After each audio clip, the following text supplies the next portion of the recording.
I've always been interested in heat through my own coaching. I was involved with the Australian Lifesaving Team for a number of years, and part of that was going to the World Games in 2009 in Taiwan, where it was incredibly hot, incredibly humid, and coming from a sport such as surf lifesaving, which is on a beach, in the water, etc., we weren't too sure what was going to happen. So we then basically took an approach that the environment's going to be hot, and therefore it's going to impact us. So it's going to impact how we recover, how we travel, what happens when we get there, but also our performances. So we took a bit of a global approach to it. And then 4 months later, we went to Germany in the middle of winter to compete over there. Not too many beaches over there, so it was actually a pool-based competition, but the pool was indoors and heated. So the humidity inside that pool was about 89%.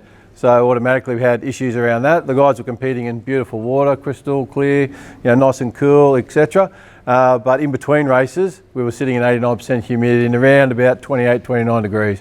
So what I wanted to get across today was not only thinking about a hot environment. We went to Germany and it was snow outside and hot inside. So, but also thinking a little bit differently. I've also got training strategies in there. So the old competition between should we altitude train or should we utilise heat. I'll touch on that as well from interest. So a lot of the interest from my personal reasons, but it keeps coming back again. So this was last year when I think he was ranked 74 at the time. John Millman, a guy from Brisbane, beat ¡1 Roger Federer, and Roger Federer turned around and blamed global warming and the fact that he came from Brisbane and it was humid and he was used to it, because this evening in New York was quite cool. It was around I think it was 22, 23 degrees, but the humidity was up around 70, nearly 80%. And Roger struggled throughout the whole time, and John Millman found it nice and comfortable. It was pretty easy. So it's popping up all the time. Overnight in the Africa Cup in a team sport in soccer, they're looking at it's being held in Egypt. One of our World Championships for lifesaving was held in Egypt, and it was incredibly warm and humid. So they're going through the same issues where they want to take more breaks, etc. So there's a number of different reasons we want to look at heat, but most pertinent to you guys, obviously, we're looking at Tokyo. And then I know Qatar's holding the World Championships later in the year, but some of the major events that a lot of funding goes towards, whether it's through the various sponsors or Australian Sports Commission or what have you, tend to centre around the major events, Olympics being the vast majority of funding, but corporate tends to go around things like World Cups, etc. So because of the economic benefits from it from a financial perspective. So with those in mind, on the way back actually from that World Championships in Egypt, I stopped off in Qatar for 6 weeks at the Sports Medicine Hospital next to Aspire called Aspetar. Spent time around there around October, November, so very hot, very dry, around about the time that they're going to be having the World Cup. So good luck to those European nations. What was your apparent temperatures in October? What was what, sorry? Temperatures in Doha, around about 39, 40 degrees still, quite low humidity, so it's a desert climate. Humidity? Humidity around about 30, 40%, quite low. Yeah. So just wanted to throw up a couple of things, and I'm going to use a film clip, not to pick on Paula Radcliffe, but at the top of it, I think you guys probably tell me a bit better, but at the top of her game leading into Athens Olympics, going through all the necessary precautions, pre-cooling with a jacket, fluids, etc. The climate, the temperature was around 24 degrees and around 50% humidity. So again, not to pick on her, and you guys being astute coaches can identify differences in technique. So throughout the course of the marathon, started at 6 p.m. to try and counter the effects of the heat. But you can start to see her gait, her motion, her technique starting to waver straight away. So in my world, in our scientific world, and you guys probably call it something different, but we call it running economy. So her economy here is through the roof. She's expending a lot of energy to try and maintain something that she's doing. Unfortunately, that leads to things fatiguing, whether it's musculature or the aerobic system, whatever it might be, but we fatigue a lot quicker in the heat. Unfortunately for Paula, her race ended at the 36 kilometre mark, so she never finished that race. Again, looking forward, so looking at what those will be experiencing, and I focused on the Olympics, not Doha. I probably should have done that, apologise. But if we're looking at the Olympics, nice temperature, 25 to 26 degrees on average around that time. The humidity is going to be through the roof in Tokyo. So that's going to be the major limiting factor. So in any exercise environment, when we're looking at what we're going to be competing in, humidity is the first and foremost thing that we look at. Temperature on the back of it, we can handle temperature quite comfortably. It's the humidity, how well we can thermoregulate, it's called, how well we can lose that heat. If we look at something similar, a temperature that's similar, we go to Mexico, September last year, 2 years ago, 3 years ago now, time flies, with Johnny Brownlee, who just won the silver medal, I think, at the Olympics in the triathlon. Him and his brother, so he's leading the final of the championships. This is in Cozumel in Mexico. Roughly a few hundred metres to go.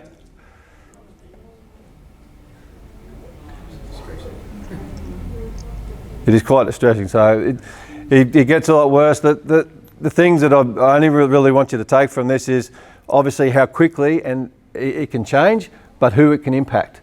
So these Paula Radcliffe, Johnny Brownlee, these guys are incredibly fit, incredibly adapt athletes to the situation, to the environment, to the competition that they're working in. To the competition that they're competing in, maybe not necessarily to the environment.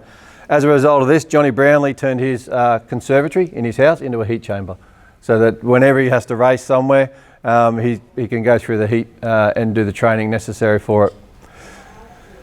Not sure if you see the end of the race, but his brother throws him across the line at the end of the race so he can get second, and he takes third place.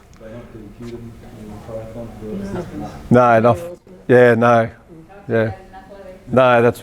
He helped him out because he came second. He won the World Championship Series. Yep. So that's why he threw him in front. Yeah, and he literally just crossed over, and almost as he's crossed him over, I could let it go. He's sort of fallen over with momentum as well, so he nearly wrecked it for himself or for his brother. So a publication that came out in our science world, we look at publications as Louise was talking about, evidence-based, and as a coach I listen to the athlete as well, so I'm going to try and give you both perspectives as we go through. But just again, forecasting forward to 2020, looking at Tokyo and the temperatures on the side. So we've got the humidity at the top and we've got the temperature down here. And the other one's a WBGT, which you may be familiar with, the wet bulb globe temperature, which is basically where we can draw a line in particular events, or in my other world, in working in the NRL, we induce extra drinks breaks, for example. They all tend to centre around recommendations from HEAT, from the Sports Medicine Australia and their affiliates. And I'm just going to overlay it so you can see what sort of issues are going to happen in Tokyo moving forward. Basically, looking at moderate to high issues. So there's going to be a moderate to high rating for WBGT. These are forecasted temperatures, obviously a long way out. Yearly averages would probably be an easier way to explain it. But looking at the moderate effects, so taking those heat policies, if we just look at the combinations of temperature and humidity around these moderate to high areas, moderating early pre-season training. So we're going to be beyond that by the time you get over there, or those that are going, but reducing intensity and duration in training and planning. So that can't really happen in a competition. Taking more breaks can't really happen in a competition. So these are things that need to be implemented to ensure the safety of the athlete, as we've just seen with two highly skilled athletes. So can't necessarily induce those straight away. You can, however, induce that or introduce that during training in the lead up to it, as well as when you're over there. So I'm going to highlight a few things as I go through today about what's going to exacerbate the issues of heat by just simply travelling to there. The other one was the wet bulb globe temperature, which is universally recognised and utilised. Same thing, so if it's going to be around the moderate to high, increased vigilance around your athletes is a big one. Caution around over-motivation. You don't want to get them too excited so they go out too hard too early. Again, it's going to be difficult in a competitive environment. Early pre-season training again, but take more breaks. Again, not necessarily an easy option. Potentially, it could be from a administrative perspective where they can introduce longer periods between races, perhaps, or something around that is highly possible. Things that were involved when we went to the World Games in Taiwan, we had increased access to medical facilities, but they had drink stations everywhere. So as coaching staff, we didn't have to necessarily provide the resources. They were abundant. It was everywhere. There was ice buckets that we could just throw our towels in, all sorts of different things. But in Taiwan, for example, ice isn't a big thing. Ice is what you crush up to put in your iced tea. So you couldn't go to a 7-Eleven and buy big bags of ice. We were literally getting 500 gram blocks of ice, and that was it. So to utilise for ice bars, or to utilise for ice vests, and to try and create our own ice jackets, our own ice towels, we couldn't do that because we could not get enough ice. So little things that we only knew about because I'd spent a month over there coaching their national team the year before, and I discovered that was going to be an issue. Potentially a similar issue could result in in Japan. I'm sure AIS and those folks would arrange for ice making machines and what have you, but potentially that could be another issue. So we know that already we know that heat's going to compromise performance straight out. So it is going to hinder your performances for many reasons. It could potentially improve your performances. That's if you do nothing and we just go out and race now. The reason we know that, plenty of evidence, again, from the evidence-based world, that's going to increase your cardiovascular stress. Our bodies are under stress because it's hot. So we struggle because it's hot, our heart rate goes up because it's hot, and I'll explain why shortly, but automatically we're working a lot harder to do the same task at the same level. So you're automatically under a greater amount of stress. If you've ever been really hot and you've ever been really humid, you don't feel like doing too much. You certainly don't feel like going out there and giving 100% regardless of motivation level sometimes. So you've got this sensation of it is hard work to do something. I don't feel comfortable. Here in North Queensland, it's probably the other way around for us. We don't feel comfortable. Don't know if you've noticed, everyone in their Ugg boots and jumpers in the morning at the moment. If it gets to single figures in Townsville shuts down. So it's probably the opposite to us. I'm happiest when I'm sweating. And most of the athletes that I've worked with and that I work with currently, they're happier if they're sweating too. If it's cold, we just don't function too well. But we know that as well. So we know that a classic one, a rating of perceived exertion, and thermal sensation and thermal comfort. How hot do you feel? How hard was that? And simple questions like that you might include in your training monitoring, they're going to indicate that it's going to be harder doing it in a hot environment. It's going to be exacerbated by fatigue, various forms of fatigue. We've heard Louise today talking about nutritional fatigue, not enough nutritional periodization or appropriate nutritional intake to counter the issues of feeling metabolically fatigued, neurologically fatigued, sitting in a plane, traveling, sitting around getting bored, all those types of things that result in neurological fatigue. So we're talking all sorts of different fatigues, if you like. Travel fatigue is its own category. So traveling in short frame and then getting over there and trying to start training relatively quickly might cause some issues. They might feel a bit frumpy and a bit uninterested early on in the piece.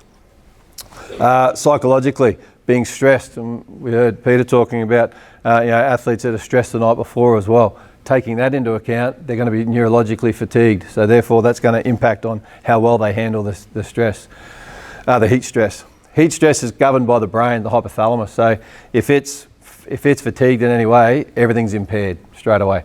So if it's impaired from being tired, I don't know if you guys have the PlayStation issues and things that we encounter all the time, but if you have, or fishing issues, but if you have athletes that are tired all the time and they come in and they're feeling lethargic and you try and get them to do something in a hot environment that they're not used to, there's going to be repercussions from it. Typically it's going to result in a poor performance, which we know they're going to have a reduced maximum capacity in a hot environment if they're not prepared for it, if they're not used to it. And there's a number of different ways that we can prepare an athlete for it and get them used to it as well. Sometimes we can do it passively, and I'll give you a few examples of those. Sometimes it's coming out to a university where we've got a big heat chamber and we can get them to do things in there. But as I said before, you listen to the athletes, and we bring the athletes into our heat chamber all the time. It's a big cold room that has a kettle that pumps steam into it and it makes it hot. It's unrelenting heat. There's no cloud that comes over and blocks the sun. There's no breeze that blows in and keeps it all nice and cool intermittently when you're sweating. I've got 105, 117 kilo athletes coming in there losing between 5 and 6 kilos in 90 minutes. So it's hot, it's unrelenting, it's unforgiving. But we'll show you some positives at the end of all that. They don't see the positives during those 3 days. They see the positives in the weekend when they play a game on the end of that. Specifically looking at some of the stuff, so Josh Guy, who's a student of ours in Cairns, did a bit of a retrospective look at all the results from track and field and had a look at the different temperatures. So basically in temperate environments, it's good for endurance. If you feel better, you don't feel that lethargic sort of cloud hanging over your hair, over your head if it's hot.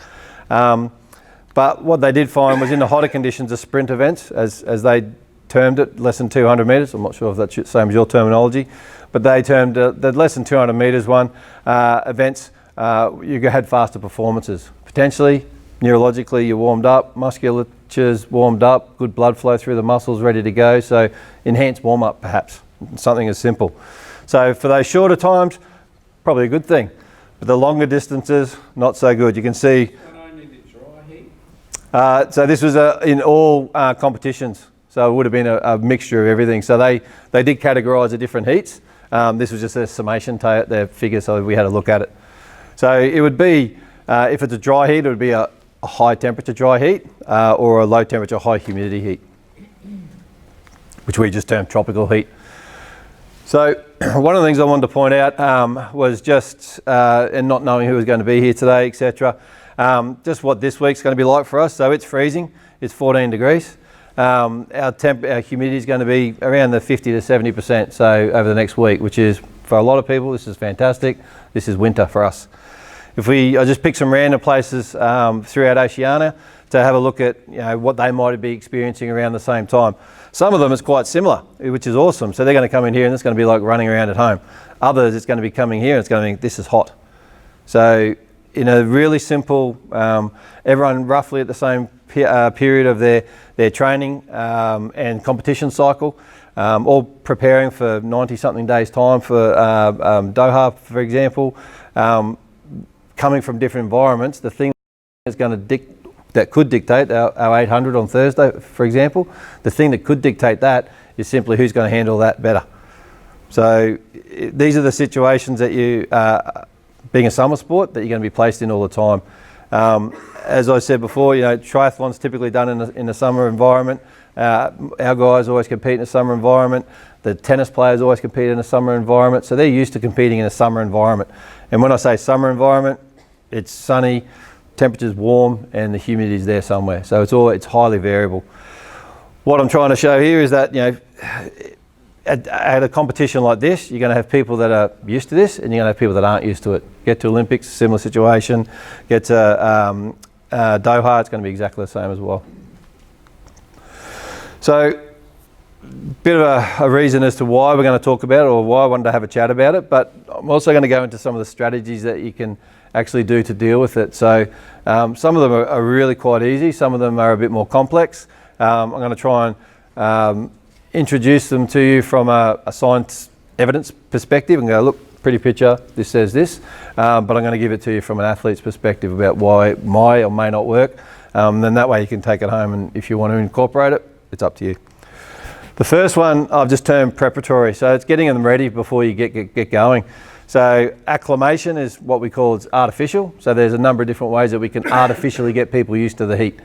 And then there's naturally, which is natural acclimatization. That's the little bit more expensive one. That's getting over there early, spending a couple of weeks over there to get used to it, coming up to Townsville, doing a pre-acclimatization camp before they go over, such as a number of athletes did in the lead up to Beijing. So we had Swimming Australia here for 3 years leading up to it. We had the Olyroos here. We had many track athletes using the track from Australia and internationally. So it's a bigger budget for that one. Around the acclimation side of things, the artificial side of things, we can do it a lot cheaper and a lot easier to periodise into your training. One thing I do want to mention as well, and I'll try and refer to it throughout the rest of the chat, is that a lot of the stuff that I've done on people that live here. So we're acclimatised to a hot, humid environment.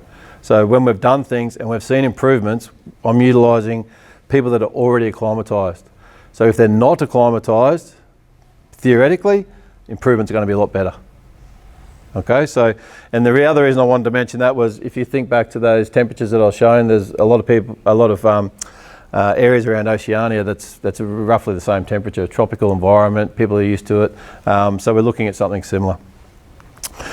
The other one, many of you are probably already using. I'm just going to introduce it and have a chat about how we could possibly tailor it to your needs, for example, but pre-cooling, so that's getting them cool before the environment, and it has been around for a long time. You saw Paula Radcliffe in an ice vest, those types of things. So it's been around for a long time. Some people swear by it, some people don't. When we've played in Canberra, we still pre-cool. So Canberra, -4 degrees when it finished our game last year. This year it was 4 degrees. I think by the time we finished, we still pre-cool, so we still use a slushy. And I'll chat to you why. The other one is per-cooling, they call it in the literature, but that's just doing something during the event. So that's a classic one for that, and probably the most common one that you can think of is simply the Australian Open. In between sets, people throw an ice towel around their neck or they're over their heads, they're reaching for cold water, there's constant supply of cold water beside them, etc., etc. So that's, in the scientific literature, it's called per-cooling, but it's basically during an event. We might use it at half-time in the NRL. Others have used it, I know the Hockeyroos have used it, an ice bath, a baby bath, to cool the upper body of the Hockeyroos when they've been playing in Darwin. Hot, humid, some players come from Perth, where they're based, in the middle of winter where it can get cool. So depending on what you're after, there's ways in which we can do that as well. So I'll start on the acclimatisation thing first. So I want, often when we talk about hot strategies and how to deal with it, everyone automatically thinks, well, if I don't come from a cold environment, I can handle it, I don't need it. So that's fair call. It's not a bad issue, not a bad statement. The issue I have with that is that we could also make you better at it. And it could be a 1% thing or what have you, but being coaches, we all know the value of that. So just want to highlight a few things around acclimatisation. So this was just a football match, a soccer match, so real football. Over in England, recreational athletes up around, it was a collegiate program, so a university program team. They played in a game that was in 16 degrees. The professionals played in a game that was in 19 degrees. So in the UK, evening games, etc. The next one was some rugby league training that we'd had here, just here actually at the Sports Reserve. But we also had a game in Cairns, bucketing down rain, high humidity, temperature was around 26, 27 degrees. The one thing I want to point out around these two, so these people that are acclimatised, the Poms are acclimatised to the cooler environment, we're acclimatised to the warmer environment. The thing that's common across all of that is this point at which they fatigue. You know, this potentially is simply because, both of them are simply because it's the end of the session, but there's a ceiling at which you hit that ceiling, you can't keep going. So that ceiling either needs to move or you need to do something that we can alter that's going to give us more power output or more work before we hit that ceiling. The other thing that I was hoping Louise would be here. So we've done some stuff with women. We've done a research project with women. Unfortunately, as Louise suggested, it's difficult to get published because they just don't want to publish it because it's, well, especially when it's to do with core temperature, because of the different phases of the menstrual cycle and different how that impacts on core temperature. But what we did, for those of you working with athletes, female athletes, we only looked at the follicular phase of their menstrual phase, so that we looked at the period at which their core body temperature that changes across the phase was the coolest. So as in temperature-wise was the coolest. We looked at that phase. The main finding that we found out of it were those that were taking oral contraception for regulating menstrual phase, for contraceptive measures, whatever it might be, whatever reason they were taking it for, had higher temperatures. So in a 22 degree environment and a 35 degree environment, and these were a mixture. So there were Olympic swimmers, as some of these guys. There were professional iron women, professional triathletes, and a mixture of collegiate athletes. So those that were competing at least a state type level. So looking at that, and they just simply cycled in a heat chamber. And the higher temperature each time for the 22 degree temperature and the 35 degree temperature was those that were taking oral contraceptive, and that was about a half a degree difference. So if you think back to what I was just saying, if there's a ceiling, those girls are already half a degree closer to that ceiling. That's a negative, a big negative. Some other stuff around acclimatisation. So we know that non-acclimatised individuals, after they go through a strength training program, they do the resistance training, as we were just talking about before, different coaches, etc. What happens then is they've got this compromised, again, this running economy for 24 to 48 hours. So there's a greater oxygen cost to do it. You're working harder to do the same level of activity as what you would have been doing prior to the resistance training. So non-acclimatised individuals doing it in a normal environment, we call that thermoneutral. So 22, 24 degrees, around about 50% humidity, something that's comfortable. They worked at a greater heat stress, so they were uneconomical, and because they were uneconomical, their body has to work harder, their core temperature's higher as well. What we did was we then ran the same study basically here in acclimatised individuals. So they did a strength training session in a gym, air conditioned, windows open, with fans on, whatever it might be, kept it nice and cool. But then we put them in a heat chamber and made them run for 10 to 15 minutes in a running economy test at about 60% of their VO2 max, so 60% of their aerobic capacity. And we had a look at how they went over the time. So time one was an hour later, 24 hours later, and 48 hours later. So this is their counter movement jump. So this is their musculoskeletal recovery, their neuromuscular recovery, and this was how sore they felt. So their DOMS was a lot higher. So they were sorer at the end of each of those sessions. So what we deduced out of all that was it still impairs their running performance for 24 to 48 hours. Nothing really changed. The thing that did change was that they didn't have that additional heat stress. So if you're trying to minimise the heat stress, then timing of when you do that strength training is going to be critically important. Again, if they do a gym session, female, if they do a gym session, they come to you guys for a running session 24 hours later, and they're on oral contraception, and you wanted to get a good quality session out of them, they're going to fatigue earlier because of the heat, their body temperature heat, not necessarily outdoor heat. Throw them outdoors where it's hot, they've also got that issue as well. So it all starts to add up. All these little things, all these little 1%ers start to add up. So we're not talking about this ceiling. So if we just take an example that our core temperature is somewhere between 37, 38 degrees, roughly it's around 36.5 to 37.5-ish. So if we take that and we say that this ceiling that I keep talking about, if we use those earlier examples, somewhere between 38.5 and 39. If we just assume that, then just by running, doing our exercise, we've got that much work that we can do. So we've got that much work, and that might be enough for your event. It might be nowhere near enough for your event, particularly if it's a 5,000 metre plus event. So by training and by adapting to being hot, whether it's through a training stimulus, through an environmental stimulus, through both, if we can increase that ceiling, which is highly possible, especially in elite athletes, we can move that ceiling further north, then they've got more work that they can do, i.e. they get a bigger arrow. The arrow is bigger, they can work harder, they can go for longer before they hit that heat-induced threshold where they can't keep pushing any further. So what we want to do is move the arrow from the smaller one to the bigger one as much as possible. And sometimes it's going to be, well, through training, we're going to be able to do that by elevating that ceiling, if you like. And we're also going to be able to do that through heat acclimation. To get an idea on why it's such an issue, particularly with cardiovascular parameters such as blood flow, stroke volume, heart rate, all the fancy terms that scientists like to throw out. Standing still in a nice cool environment, thermoneutral environment, our blood, the dark part, starts to pool. Always prioritises blood flow to the essential organs and to the brain, but our blood that floats around the periphery starts to pool because of gravity. If we go to a cooler environment, our blood starts to redirect centrally and starts to look after our core. The things that get cold when you first go out and about in the cold weather, ears, nose, toes, all get cold really quickly. Fingers, that's because our body is reducing that blood flow from each of those areas to our core. If you think what you need to do your events, if it's an upper body event, you need muscle, you need blood flow to this area, warm them up, keep the blood flow flowing. If it's a running event, you need blood flow to this area. In cold, it's a restriction of that happening, so you might need to warm them up a lot more in a cooler environment.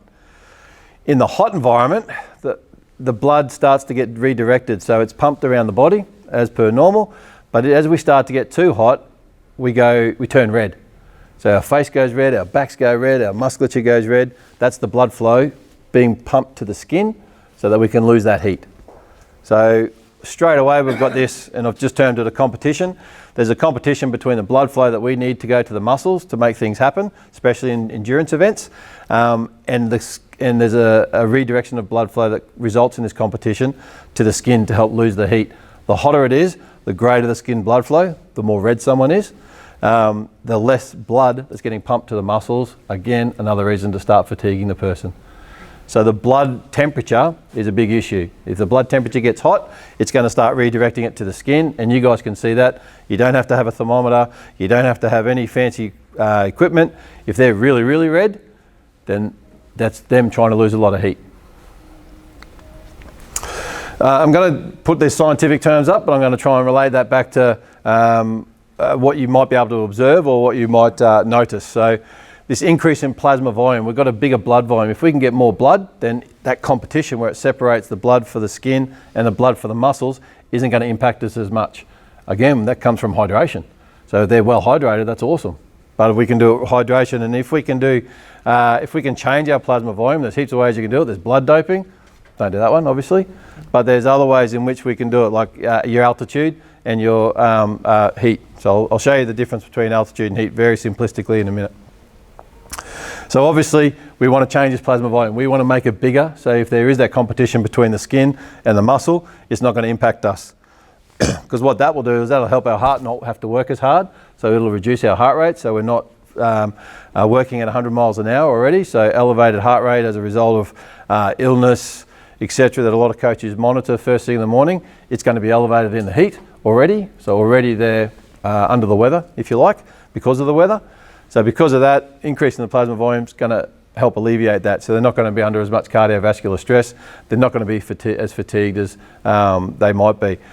One of the big issues with Afghanistan in the military, for example, were soldiers were dying at night time because they weren't acclimatised to the heat. They have to sleep in their body armour. They had no heat to escape. They couldn't derobe enough so that the heat could escape. So they were dying in the heat, dying in the night as a result of the heat, not being able to lose it.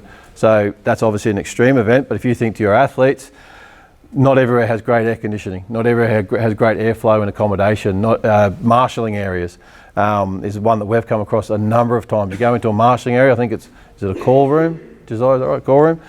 So you go into your call room and it's poor airflow. Automatically, if they've warmed up, they then come into the call room, they're hot. It's just going to be hotter because it's hot in here. So throw an ice towel over the head or something. So, sorry? If the ambient temperature is over 39 degrees to competing, at what level is that dangerous to the human body when you're already elevating your heart rate and your body temperature? Yep, to be honest, it'd be determined a lot by the humidity more so than the temperature. So that's why Doha can get away with a lot of competitions being held there still. It's a high temperature, but it's a low humidity. At which point, I'm going to go back and throw it back to what Louise was saying. It's highly individual. It comes down to the acclimatization of the person, the event, the clothing that they're wearing. So what clothing? So we've got a beautiful hill that everyone loves walking up and down of an evening in the middle of summer as well. A lot of people wear tight-fitting clothing. They wear the tight-fitting pants, they wear the tight shirt, etc. To lose heat, we sweat. Sweat has to evaporate off your skin to lose the heat. If it rolls off your skin or gets absorbed by the clothing, then you're not losing that heat. And all you're doing is heating up the shirt that you're wearing or the pants that you're wearing, and it's just reheating you up. So you're actually heating something up that's going to heat you up as well. So it comes down to a lot of different factors. Australian cricket, when they started competing in Bangladesh, looked at a couple of different ways of providing players with ways of acclimatising, but not all players were adhering to it. So they recommended saunas and all sorts of different things. Not all players were adhering to it, anecdotally from conversations. So what they would then do is look at what can we control. We can control what they wear. And so then you start looking at clothing modifications, loose fitting clothing to promote the airflow underneath. So that it's called a chimney effect. If there's hot air under a shirt that's hanging out, it's loose. If you pull it out and put it back in, it feels cooler. That's because all the warm air's been flushed out and all the cool air's come back in. So something simple as that, and wearing a nice light fitting shirt to walk that hill is a much better way of doing it. So as far as what cutoff it is, you'd have to look at the recommendations from the Sports Medicine Australia, those earlier slides I put up, as a guide, as probably the best guide that we can offer. Again, so that plasma volume is going to increase the skin blood flow, improves cooling. If we can pump the heat, literally pump the heat from our core to our skin, we're going to lose heat a lot easier. Sensitivity, it's a good thing to sweat, and it's a good thing to start sweating early. The earlier you can start sweating, the more control you have over your body temperature. So people that might have athletes that don't sweat, so they're a cause for concern straight up already. So you can't make them sweat. They're going to adapt to that over time, but you might need to take that into consideration and come up with some other sort of cooling methods for them. And then one thing of adapting to the heat is that we're going to change that endurance performance aspect. So remember before we said we're going to reduce it, but adapting to the heat, whether it's through training in it or acclimatization, whether it's living naturally or training naturally, we're going to improve your endurance performance. So again, I said I was going to show you simplistically the differences between altitude and heat. So this is a real simple one, a finger prick blood sample. Take a bit of blood in a really skinny vial. What happens is we get this little blood sample, plug up one end, spin it about 10,000 revolutions a minute for 5 minutes. It separates the yellow from the red, if you like, and it legitimately looks yellowish and red. So the red is the red blood cells. That's what we adapt to at altitude. So going to altitude, AS recommendations in the past have been you need at least 100 hours, multiple exposures, and you can get up to 1 to 3% increases in hemoglobin mass. When we use heat, we actually target the plasma. So we're targeting the plasma, so the plasma both will increase blood sample, or blood volume, sorry. We're just doing it two different ways. So specifically, we're looking at the heat. We can induce it faster, it doesn't last as long. The altitude, it takes longer to induce, but it can last longer. So it's a for and against. Yep. Some people are doing sort of heat chambers or altitude chambers and things like that on a bike. Yep. What is the dosage? I've always sort of thought, oh yeah, great, they're paying a lot of money to train for 1 hour in an altitude tent, and then they're going back down to sea level, and what does that do? What's the kind of minimum dosage to have some sort of effect? Yep, so prior to, or 5-6 years ago, went to an AOS symposium pretty much with that same question, and what came out of that was you need between 100 to 300 hours of exposure before you start to see improvements. You need to do multiple exposures. So they had Jared Tallent's coaches, they had, scientists that work with Jared Talent, they had Alicia Coots, and they had another athlete as well. So from three different sports, and they all pretty much said the same thing. And that was back when it was still quadrennial funding, and they were saying in your planning for your 4 years, you need to have multiple exposures. So in your budgeting for the 4 years, you need to have multiple exposures to not assure yourself, but to put yourself in a better position so that 4th year, by the time the Olympics came around, you had adaptation. You have to learn how to adapt. My argument with that, and this is straight from the athletes. So with heat, we're pretty confident we can get a plasma volume change. So that's a scientific reason. We're also pretty confident that we can get them to go harder for longer, and I'll show you some examples of that. But the anecdotal evidence to that is, and working with team sport athletes predominantly, they came out and they said, well, one player went from only being able to play 45 minutes to playing a full 80-minute game on the end of the week that we did heat acclimatization. So an extra fatigue, an extra training source, an extra training stress. He came out and played a longer game.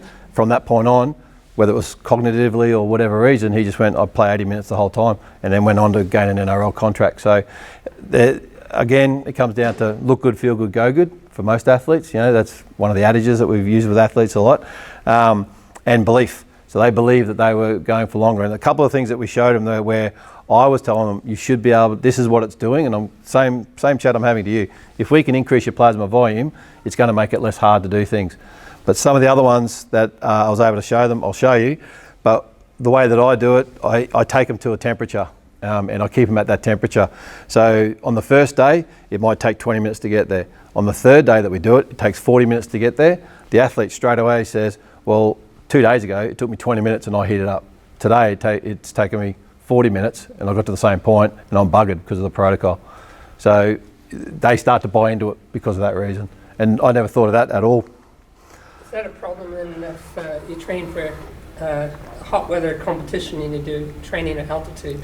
Because your maximum blood volume would be limited, and if you have increased red blood cells, the viscosity would be greater. So. Yep. So because of the red blood cells increasing viscosity, heat works really well because it's going to water it down because of the increase in plasma. So a lot of studies are looking at both with Avi Sharma and those guys at the AOS. So they're looking at utilising both for that exact reason. So plus potentially trying to enhance the benefits of it straight away. So no real negative apart from financial, I guess. The increased blood viscosity is a big issue around altitude, and there's ways that periodising that now can make the necessary changes around that to try and alleviate that. But incorporating heat is one of those as well. How long did you say it took to increase the red blood cell? So no, we were looking at plasma volume. So red blood cells take a lot longer. The process physiologically takes weeks. Plasma volume we change within 3 days. So we do a lot of this protocol in 3 days. So when I roll up to a high altitude ski resort and I'm stuck for 3 days, is that because I acclimatise the altitude? Possibly part of the fitness too. Yeah, no, it's because you're not used to it at all, and so taking time to adapt to that. So one of the ways that we judge acclimatisation of altitude is that you stop feeling sick. So if you stop feeling sick, that means you're used to the altitude. Doesn't necessarily mean your performance is better or any physiological change. It just means that you'll be able to tolerate it now. I'll power on because I've got to hurry up. So just a couple of fors and against for the different ones. So acclimation, as I said, was artificial. So it's a controlled environment. That's ideal because we can throw you in a heat chamber, whether it's bucketing rain outside or torrential or freezing cold. So you can periodise it nice and easy. We've worked out ways in which we can make it 7 days or less. Like I said, with the football club, we're doing 3 days. And we do 3 days once a year. That's it, because pre-season, we're outside here and it's 40 degrees. Pretty comfortable. The issues may not have the resources, but I've got an easy one that you'll be able to find. Costs associated with it sometimes. Athletes, as I said, it feels unnatural to be in a fridge that's got it's got steam being pumped into it. So they don't necessarily buy into it until they get to the other end of it. Traditionally, it's not as good as going outside and spending time at a natural environment, which is fantastic, but there's cost associated with it, and typically that takes a bit longer, and you're at the mercy of Mother Nature, whether she's going to make it hot or raining or conducive to what you want to do with your athletes. So I'll quickly throw these up. So these are different protocols. So a constant work rate protocol would be everyone does the same thing. So if, again, talking team sport, but if you're talking individual, it's not too bad. But everyone does the same thing and you dictate what that workload is. Self-regulated, we say, okay, we're going to do track work and we're going to do 400, but you don't give them a time specific. They do it at their own pace or whatever it might be. These are the two that I've used. So this one's controlled hypothermia. We get them to swallow a core temperature pill. We heat them up to 38.5 degrees and we keep them at 38.5 degrees. So remember I said the ceiling was around 39, 38.5 or higher. 38.5 for elite athletes is difficult to get to because as an elite athlete, they're good at thermoregulating. If they're coming from a cold environment, they'll get there really quick because they can't handle it. So it's a mixture. So the guys that I've worked with predominantly have all been acclimatised, and it takes a certain amount of time to get in there, and that's what they see change really quickly. The other one are some passive heating methods. So we've used sauna. So we've thrown athletes in a sauna for 30 minutes after they've done their training. So they love it because they get to sweat it out and they feel good. But physiologically, it's awesome. It's really good. I'll show you some numbers. These are the individual changes from a 3-day protocol. So someone had a 10% change in plasma volume. Some were negative, so a couple of non-responders, we call them in the scientific world. But we had some decent changes. So one of the things I was saying before, we can almost guarantee that most of the athletes will predominantly get a positive change in plasma volume. The other thing is this is the time it took to get to 38.5 degrees. So most of the little slopes are going up. So that's day 1, that's day 3. So that's what the athlete likes to see. I don't care, I just need to get them to 38.5. It takes them 20 minutes or it takes them 38 minutes, I don't care. That's the part that they like though. That's the performance aspect to it. They see it takes them longer on that last day, and we use a simple protocol. It's a 2-minute walk at 6 kilometres an hour and a 4-minute run at 10 kilometres an hour. And they do that non-stop until they hit 38.5 degrees. And every athlete doesn't like being pushed in this heat chamber, so they go, oh, am I there yet? Am I there yet? Am I there yet? Worse than the kids in the car. But that's what they're trying to get to. The good thing, day 3, they hate it, is that their core temperature will drop below 38.5. You know what that means? Get back on the treadmill. And that's a lot of swearing and carrying on for some big, heavy blokes.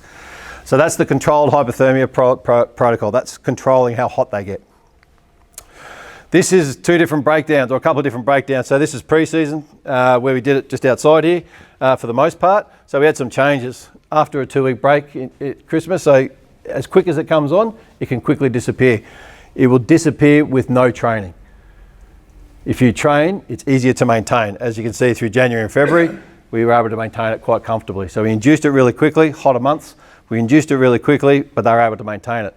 Give them 2 weeks off, give them stuff to do at home. They never do. They come back and they're below already from their starting protocol. The other one, we had a 5-day and a 3-day, which we always threw into the second buy of the competition. We've been doing it for about 6 years. We haven't done it the last 2 years. We've got too many broken people. But for the last 4 or 5 years, we were doing it. We did a 5-day protocol. We did a day where it was day on, day off, day on, day off, day on, over a bigger, longer duration. We also did a 3 days, and then they get the rest of the week off for the bye, and they come back the following Monday. So we've done it a couple of different ways, but majority of time, majority of athletes have shown an adaptation. This one is just football training outside, conditioning, skills, bit of a mixture. The far one is inside a heat chamber. So thinking outside the square a little bit, not worrying about a heat chamber, going and doing yoga. So the Great Britain women's hockey team won gold. Don't know if it counts towards that or not, but they did 6 days of hot yoga. So got a nice little spike, nice and early. Then they went in and just did the normal training. But you'll see, and that's what we call a delayed response, you'll see that it actually improved a couple of days later. So they had that little rebound effect, which is awesome. That's what you want going into something. So dabbling with it and finding out when to periodise it is a big thing. This was in camp in addition to their normal skills. Self-regulated, they can slow down if they want to. This is just what I was saying with increases in plasma volume, increases in time. This is what I like to see, and that's what the athletes like to see. So that was just combining a scientific and an athlete perspective. The far one is utilising live high, train low protocols, as well as a heat combination. Increases in plasma volume, reduction in times for your yo-yo test, your endurance test. So I'm going to quickly go through this. Our increase in plasma volume helps reduce that cardiovascular stress. That increased plasma volume leads to improved skin blood flow, so your body doesn't have to work as hard. Reduced cardiovascular stress. Heat tolerance. They can handle, we've moved that ceiling up already, so they can handle it. They can do more before they hit that ceiling, before they fatigue, if it's a longer session. So we've improved their tolerance. We've reduced their heart rate at rest because they've got a bigger blood volume. They don't have to work as hard. So that's a positive. Individual responses is something that's a real key. We need to understand that everyone's going to be that little bit different. What we're trying to do, bottom line, out of heat adaptation through training or acclimatization, is we're trying to improve how much work they can do before they hit that ceiling. Going to get a hurry up, so I'm going to be very quick. The other way to look at that, we've got the training, but pre-cooling. So if we think back to what I said, where we start with a 38.5 degrees, and that's our ceiling, we can always drop our starting temperature. We can drop it a number of different ways, a slushy, an ice vest, an ice bath, all sorts of different ways. That's going to increase the amount of time that you get to that ceiling. But if you add your training ceiling in, so that higher ceiling and pre-cooling, even more work. So a number of different combinations that you can use in the short time, the 90 odd days you've got before Doha. You can implement some of these smaller ones to see if this changes. You could use something as simple as a tympanic thermometer that you can buy for $150 or whatever it might be from a chemist, just to see if you can do something around here that they're going to like. Drop their core temperature. The top part is only going to come from training, so you don't even have to modify their training. The anaerobic events, it's not as much positivity around that, and tends to be related to what type of pre-cooling. And you definitely don't cool the musculature that you want to use, especially if you're a power event. What that'll do is that'll reduce your neuromuscular function, the signalling will be so slow that you won't be as powerful anymore. It's going to reduce your strength, and potentially it could induce fatigue because you're going to be trying to overcompensate for that. So that's pre-cooling. Jumping in an ice bath in a wheelie bin, for example, if you're a running athlete, prior as a way of pre-cooling without a really good warm-up, not a great idea. Another one, this is just really simply looking at two different temperatures. So an ice slurry, so slushies, what athlete doesn't love a slushie on a hot day, and cold water, a little bit better for an ice slushie. So performance was a little bit better. And that's in 34 degrees, 55% humidity. Another one, using combination of methods. So this is no water. That's just going out there doing normal training. Water, and the water was 14 to 16 degrees, so it wasn't super cold. So been sitting outside, for example. A cooling jacket, and then a cooling jacket with water. So just drinking water improves their performance. And there's a lot of athletes that just don't feel like drinking, especially when they're training. Get them to drink beforehand, cool them down a little bit, then do all the training, and hopefully you'll see this benefit instead of that benefit. Consideration, so what you're going to experience is going to be hot and dry, hot and humid, cold and humid, or not necessarily cold and humid, but cooler and humid. The timing, when you're going to be able to do it. Ice baths, if you're throwing a low fat mass athlete into an ice bath, it's counterproductive. They start shivering pretty quick. Shivering's a way of warming up, so it's counterproductive. So bear that in mind. This one, got to get the stuff that tastes good. If it doesn't taste good, they're not going to drink it. If you're going through internal cooling methods. What's available, and obviously the costs that are associated with it. So going back to Taiwan, we actually tried to get a slushie machine over to Taiwan. It disappeared in transit. We got it back, so that was all right. But when we were over there, the physio and I had to run to all the 7-Elevens to get slushies. Every 7-Eleven has slushie, but it was lychee and cactus slushie. So our athletes hadn't experienced that before. They were actually quite nice, but they hadn't quite experienced it. The big one, just don't cool the muscles that you're going to use. So one of the things we had in surf lifesaving was kayak paddlers, etc., all upper body, all wearing ice jackets, all go out and try and perform, all do poorly because they've just chilled every muscle that they need to use. This one is putting it all together. So we've got a control group. They've done nothing. You've got a group that's just done pre-cooling. So their times have improved already. So coming down for the different for the 5K time trial. And then the last two is a heat acclimatization, and then heat acclimatization and pre-cooling. So heat acclimated groups did better in each of those splits. So utilising that, pre-cooling did better too. So as I said, 90 odd days, pre-cooling might be an option. So one of the last ones I want to point to, sorry, Blair, saunas. So we're throwing people in saunas. We're throwing kids 12 to 16 in saunas, and we've seen some good mechanical improvements in their swimming. So not necessarily performance over 100 metres. They were too buggered after being 30 minutes in a sauna. Probably cooked them a little bit too long. But what we did see was their 50-metre time was actually better. So their 50-metre time and their mechanics for over 50 metres was better by being in a sauna for 30 minutes. So, and some of them can't handle 30 minutes, but we did it with 10 days of athletes, triathletes. We did it straight after their cycling session. So they cycled, then they came in, they cycled for an hour and a half to 2 hours. They then came in, sat in their sauna, or the gym sauna. We saw some really good improvements in the first 4 days. After that, it became really fatiguing. But then there was a bit of a bounce back towards the end. So a big protocol just needs to be short. We went too aggressive. We're going to go big and for long. We should have just gone big and just left it at 3 or 4 days. Saw some good improvements around 3 to 4 days for all of those athletes.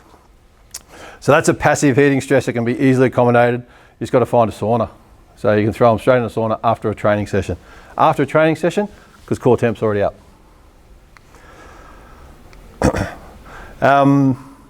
This is a hot water immersion, hot bath after training. So hot water, 40 minutes after training, ended up reducing their core body temperature, so they were acclimated, if you like, by going simply for a hot bath. So not too many athletes would argue with having a nice hot bath after training. improve their heat tolerance. So they did an actual heat tolerance test. So they then put them into a hot environment and said, righto, you've got to run on 40 minutes and we want to see how far you can get. They improved their performance. They were able to tolerate a lot better. Their core temperature stayed lower and they went a little bit further. It wasn't significantly different. In our world, significantly different to everything. But they were able to maintain it at a lower core temperature. So it's just some of the take-home points. Biggest one, hydration, is key to everything. Recovery, injury, prevention, etc. Acclimatizing is definitely the best strategy, whether it's passively, artificially, or via going there and doing it terrestrially. Some other benefits around there, but the big one that I want to reiterate and mention is it's a training stress. You need to understand that it's a stressful environment. The competition, the training, whatever it might be, but adding heat to it, it just exacerbates that stress. And not all individuals act the same. So I know there's some young fellas running around, so I've just thrown one in there. Kids are at an increased risk because they gain heat and lose heat really, really quickly. So they gain heat very quickly, so they can overheat very quickly in a hot environment. Again, this is the last slide. Sorry. Best strategy, you're probably going to go faster in the hotter environments, in the sprint events, as per that earlier study. You guys can probably tell me a lot more around that. This is just summating all the literature. Probably no real benefit for pre-cooling apart from making them more comfortable. If they think that they're cooler, but their muscles are nice and warm and you're just giving them a cold drink, a water bottle out of an esky, then they think they're going to be cooler, then that's awesome. They're going to go better. Look good, feel good, go good. Avoid any active musculature. This middle area is the one that's unknown and it comes down to pretty much because of the duration of the event. The longer it goes in a hot environment, the more you're exposed to it, the better off you are going to be if it's cooled. And then likely most beneficial for those longer events, the longer duration events, whether it's distance and or time.